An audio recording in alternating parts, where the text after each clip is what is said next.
الإمام الغزالي فتح الله علينا وعليكم فتوح العارفين وجعلنا وإياكم من العلماء العاملين ومن الدعاة المخلصين ومن الآمرين بالمعروف والناهين عن المنكر والمجاهدين بسبيل رب العالمين آمين يا رب العالمين. Yang pertama, sebuah kehormatan buat Al-Faqir pada malam hari ini bisa hadir di tempat Ustadi, dan ubasyirukum, kabar gembira buat antum, beruntung untuk bisa duduk dibina, dididik langsung sama Ustadi Ustaz Maki, karena Al-Faqir sendiri beliau lahu ta'thir kabir fi masirati al-ilmiyah. Beliau punya pengaruh besar sekali di dalam perjalanan pengembaraan saya dalam menuntut ilmu. Jadinya dari Dalwa saya dari awal udah terobsesi mau masuk ke satu lembaga, tapi akhirnya Ustaz Maki, kedatangan beliau dari Al-Ahqaf saat itu yang akhirnya membuat Al-Faqir punya azam kuat untuk berangkat ke Ahqaf, melanjutkan dirasah ke Ahqaf, dan alhamdulillah itu semua dimudahkan dengan izin Allah Subhanahu wa taala. Jadi beliau ini sosok inspiratif. Minasyakhsiyat kalau Syekh Al-Buti punya kitab judul Syakhsiyat Istawqafatni, sosok-sosok yang membuat beliau tercengang, merenung, berpikir sejenak. Di antara sosok-sosok tersebut dalam perjalanan pengembaraan Al-Faqir dalam menuntut ilmu adalah beliau Ustaz Ahmad Maki Azwardi. Itu kitab Husnul Isra yang tadi Ustaznya berarti tingkatan paling tinggi, atau ya beliau tulis waktu ngajar kelas kami. Jadi waktu itu beliau masih bawa satu halaman, setiap datang bawa makalah, datang masih dalam bentuk kertas-kertas itu beliau. Waktu ngajar kelas kami, beliau nulis kitab Husnul Isra tersebut. Masya Allah tabarakallah, dan itu betul-betul menginspirasi. Mudah-mudahan beliau dijaga terus oleh Allah Subhanahu wa taala. Nah, pada kesempatan kali ini Al-Faqir cuma mau sedikit ya, imtithalan lil amr, sedikit motivasi buat santri. Ya, kita kalau bicara sebab kesuksesan dalam menuntut ilmu banyak sekali. Kita bisa lihat di Ta'limul Muta'allim, kita bisa lihat di Al-Manhajus Sawi, kita bisa lihat di berbagai kitab-kitab yang ditulis oleh para ulama mengenai Afadhil Ma'alim Irsyadiyah di Sina'at Talib Ilm, termasuk salah satu kitab yang luar biasa Syekh Muhammad Awamah, dan berbagai kitab-kitab lainnya. Tapi ada beberapa hal yang perlu jadi catatan. Salah satu resep untuk santri bisa sukses, artinya selain ridho syekh, khidmah kepada masyayikh, ada satu hal, setidak-tidaknya ada 2 poin yang saya pengen sampaikan. Yang pertama, utlubul ilma bil mahabbah. Jadikan kamu ini nuntut ilmu karena cinta kepada ilmu. Ij'alil ilma mahbubak.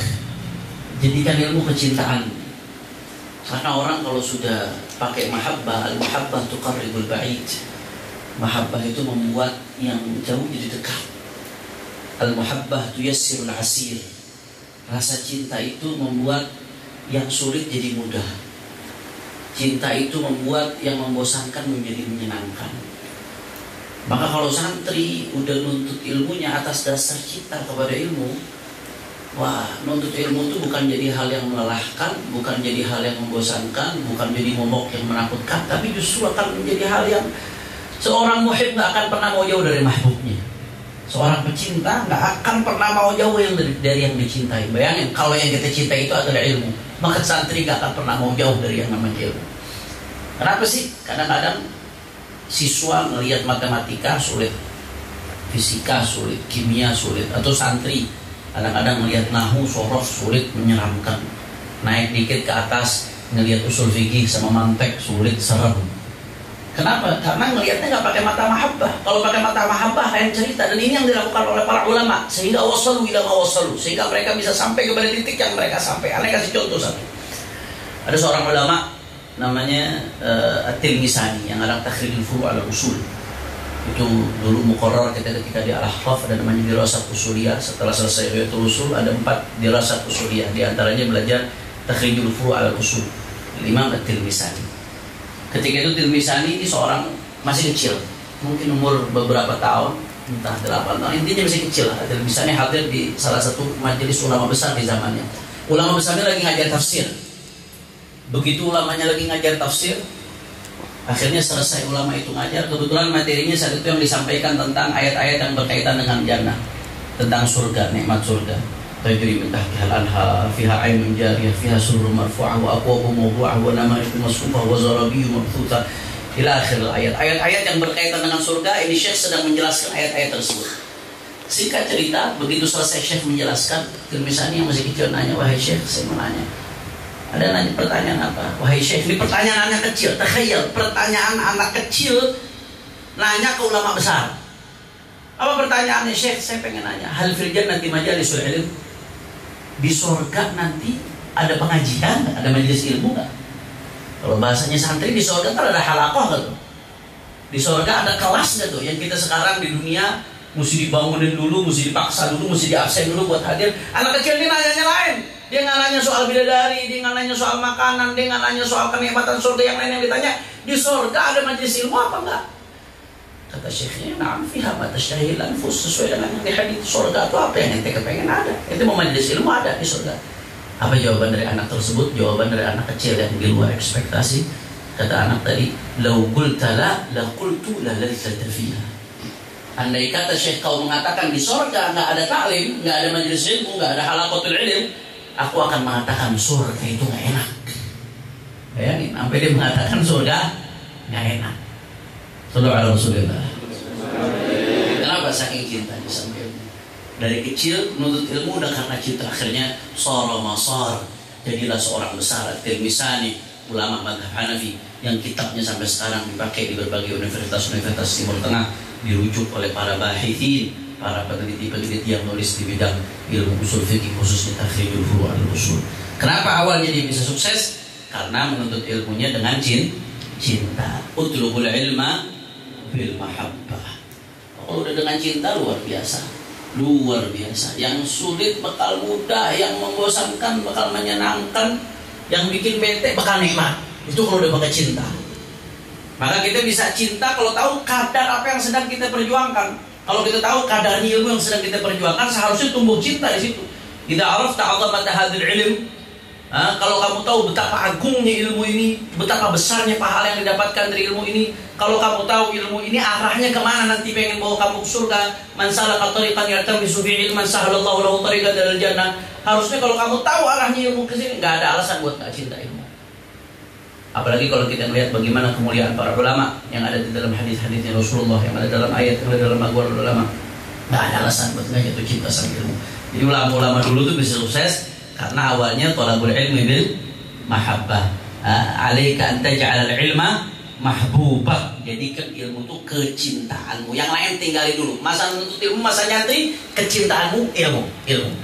Makanya kalau lihat ulama-ulama dulu ada Zamakhsyari. Zamakhsyari ini secara akidah Mu'tazilah. Tapi kalau fil lughah fahuwa imam min a'immatul lughah. Dalam ilmu bahasa beliau jadi rujukan. Imam Az-Zamakhsyari. Kalau dalam ilmu akidah hati-hati dulu melihat ulasannya Zamakhsyari dalam akidah, jangan langsung ditelan. Tapi kalau dalam Imam fil lughah, salah satu tafsir yang mengulas secara luas bagaimana sisi linguistik, sisi sastra dari Al-Qur'an, tafsir Al-Kasyaf dari Imam Az-Zamakhsyari. Imam fi fanni, ulama besar. Itu pernah suatu saat beliau menyampaikan syair. Mungkin ada orang-orang yang entah iri, entah bagaimana pengen jadi seperti beliau, pengen ada di posisi beliau. Kata beliau, "Sahari tankihil ulumi ala dhuri min wasri ghaniyatin wa tibi inaqi. Abitu sahran ad-duja wa tabituhu nauman wa tabghi ba'da dhalika lihaqi." Aku ini setiap malam begadang buat belajar, buat ngapal, buat betul-betul tahqiq di dalam ilmu, betul-betul paham, bisa memahami bab-bab ilmu. Tapi bagiku belajar tersebut itu lebih nikmat. Aku begadang di dalam mengkaji ilmu itu lebih nikmat daripada bermesra-mesraan dengan wanita. Lebih nikmat daripada berpeluk-pelukan dengan wanita. Itu maksud itu. Abitu sahanad duja wa tabitu nauman wa tabghi ba'da dzalika lihaqi. Kamu setiap malam tidur enak-enakan. Aku setiap malam begadang belajar untuk ilmu bertahun-tahun seperti itu. Terus kamu sekarang mau jadi seperti aku? Kalau bahasa zaman sekarang, sorry pengen jadi seperti aku. Sorry ada begadang tiap malam. Ente tidur tiap malam terus ente pengen jadi kayak aneh. Jangan ngimpi. Lihat, apa yang beliau sampaikan tadi, jadilah seorang besar seperti Zamakhsyari dalam ilmu lughah karena mahabbatuhu lil ilm, cintanya dia dengan ilmu. Kalau kita lihat sirahnya salaf, Abdullah bin Umar bin Yahya atau siapa, sampai malam Syahrul Asal, bulan madu, pengantin, malam pengantinnya aja masih megang kitab. Ada salah satu minanul habaib, anu lupa namanya. Sampai malam pengantin, paginya nikah, malamnya jadi pengantin, malam pertama tuh megang kitab. Ada kira-kira di sini malam pertama megang kitab? Kitab lain, mungkin kitab ghair. Sampai malam pertamanya megang kitab. Kenapa? Karena saking cintanya dengan ilmu. Maka ulama jadilah mereka sebagai ulama besar karena kecintaan mereka kepada ilmu. Ya, kalau kita beda, an-nawmu 'indi wal kasal ahla madaqatan minal asal. In lam tusaddiqni fasal man kana mithli fil kasal. An-nawmu 'indi wal kasal, bagiku tidur dan malas-malasan, mager. Tahu mager? Apa artinya mager? Malas gerak. Enak nggak mager? Oh, masih kamar kalau kata orang Pablo. Nggak ada yang lebih enak dari mager, tidur, nggak bergerak, malas-malasan, main HP, buka TikTok, scroll nggak selesai. Buka short YouTube nggak selesai, buka Instagram, scroll, mager. An-nawmu 'indi wal kasal, bagiku malas-malasan itu ahla madaqatan minal asal, lebih manis rasanya daripada mager. In lam tusaddiqni, kalau kamu nggak percaya, fasal, coba silakan tanya siapa, man kana mithli fil kasal, orang yang sama malas dengan aku. Tanya sama dia, baru kau akan tahu rasanya malas seperti apa. Akhirnya apa yang terjadi? Fasyal, gagal. Maka itu nasihat yang pertama, kalau mau sukses, taqta'unal masafat, itu bisa memotong jarak dalam menuntut ilmu, bisa cepat belajarnya. Maka ij'alil ilma mahbuba, jadikan ilmu sebagai kecintaan kita. Itu harus yang dilakukan oleh santri. Kemudian yang kedua, yang terakhir, yang gak kalah pentingnya, ada satu hal, kalau kita mau sukses dalam menuntut ilmu, gunakan potensi maksimal yang kita punya. Itu yang dilakukan oleh ulama-ulama dulu. Mereka menggunakan kemampuan maksimal, potensi maksimal yang mereka punya. Walikullin minna wa kullun minna yamlik dzalik. Setiap dari kita punya potensi maksimal. Cuman bedanya kita nggak gunain, kecuali dalam keadaan kepepet. Ulama-ulama dulu setiap saat mereka gunakan itu, dari masa belajarnya sampai masa mengajarnya, sampai mereka wafat. Maka lahirlah seperti Imam Suyuti yang karyanya sampai ratusan, mungkin lebih dari 500 karya Imam Suyuti. Lahirlah Abu Yazid Muhammad bin Ali bin Abbas al-Maliki. Abu Yazid Muhammad yang dicetak aja tuh, yang dicetak Darus Sanabil dengan cetakan yang terbaru itu lebih dari 70 kitab. Segitunya udah sepuh, beliau masih mengatakan mazil tutaliban, aku tetap santri. Abu Yazid Muhammad bin Ali al-Maliki. Kenapa? Karena kemampuan maksimalnya beliau gunakan terus. Itu belum ngajarnya, belum dakwahnya, belum ngadepin masalah, belum urusan sosialnya. Abu Yazid Muhammad bin Ali al-Maliki masih sempat ngarang lebih dari 70 judul kitab. Itu yang udah dicetak. Yang saya dengar dari santri-santri beliau yang belum dicetak masih ada, yang masih tulisan tangan beliau yang belum dicetak masih ada sampai sekarang. Kenapa? Karena kemampuan maksimalnya digunakan setiap saat. Kita ini semua punya kemampuan maksimal, cuman bedanya kita nggak gunakan kecuali kepepet. Saya kasih contoh sederhana. Ada di sini di antara santri yang satu malam mutolaah baca kitab setiap hari rutin sampai 50 halaman. Had minkum rutin mutolaah setiap malam 50 halaman baca kitab. Ada nggak kira-kira? Kalau ada tunjuk tangan, Anda kasih hadiah. Nggak ada, ya udah Anda turunin 30 halaman satu malam. Ada nggak? 30 halaman satu malam rutin setiap malam. Ya udah jawab yang jujur. Mutolaah satu malam 50 halaman sulit nggak? Ada orang apa enggak? Halo. Sulit nggak mutolaah satu malam 50 halaman setiap hari? Susah, sulit. Apalagi mutolaahnya sambil ngapal isinya. Sulit nggak? Bisa nggak kira-kira? Nggak bisa. Sebenarnya tidak bisa. Dan nggak sulit. Buktinya apa? Ayam ikhtibar. Kalau di ikhtibar, hadul ikhtibar, kadang-kadang batasan ujian 30 halaman, 50 halaman satu malam belajar, bisa nggak? Bisa. Udah sama ngapal-ngapalnya tuh. Itu dulu kalau di Ahdaf ada ingat ada beberapa mata kuliah, yang satu mata kuliah itu ujiannya sampai 600 halaman. Satu mata kuliah. Udah gitu yang ngajar Dr. Mustafa bin Sumay itu lagi. Keluarnya halaman paling akhir. Di ujian. Kelihatannya